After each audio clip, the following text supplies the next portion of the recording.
get rid of that. What we're doing? Don't know what I'm doing.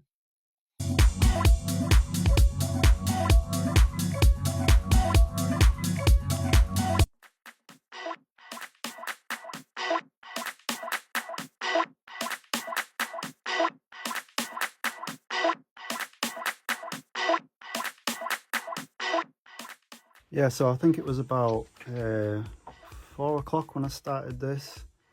And yeah, it was dark by the time I finished it. But yeah, first sort of time-lapse video that I've done. Looks pretty cool, doesn't it? But yeah, if I'm in the mood for it, it just sort of flows and it just sort of happens. So I sort of smashed it out in a couple of hours really, which is pretty cool. All right guys, so I'm pretty much done with that track now. There it is in all its glory. So I didn't use this in the end, this little bit here. Don't know if you can hear that.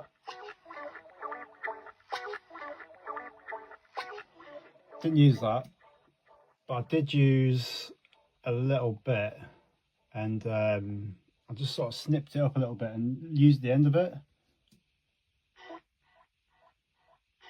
as a little sort of stab. Yeah, there's like a little crackle on it. Anyway, it fucking sounds good anyway. There's this little bit as well.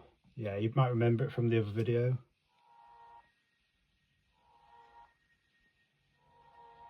And on that, I did put... Anyway, it's called Shimmer, it's pretty fucking good. So I used that. And the whole track is sounding pretty good, I reckon, so yeah.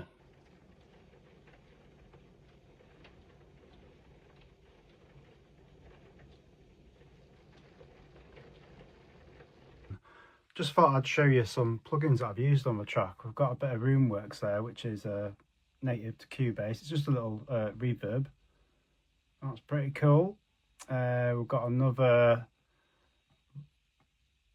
plugin there, which is a multi-band envelope shaper, also with Cubase. Does what it says. Mono delay, good old bit of mono delay, pretty cool. Imager, that's really useful sometimes.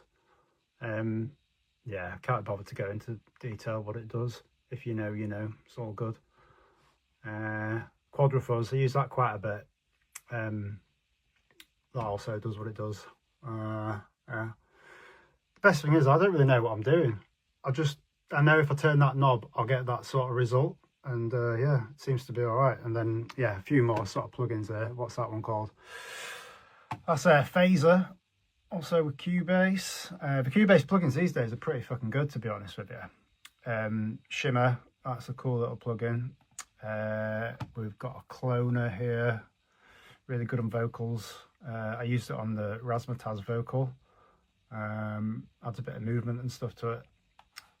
Good old-fashioned one knob pumper. Pretty much use that in every production. It's basically like sidechain, really, which is, it does what it says. It's a pumper, it pumps it. Get rid of that. Good old Native Instruments replica there. That's a fucking beast of a plugin. Yeah, that one. And then a bit of a, I think it's tape saturation or whatever, Magneto, also with Cubase, pretty fucking good. It could be something else, I don't really know. Turn that knob, something happens. And then yeah, you got a bit of a solid bus compressor, also by Native Instruments, also a decent plugin. In fact, it's the only project that I haven't used Effectstrix on. I usually put Effectstrix in every project I've done, but I haven't with this one. So yeah.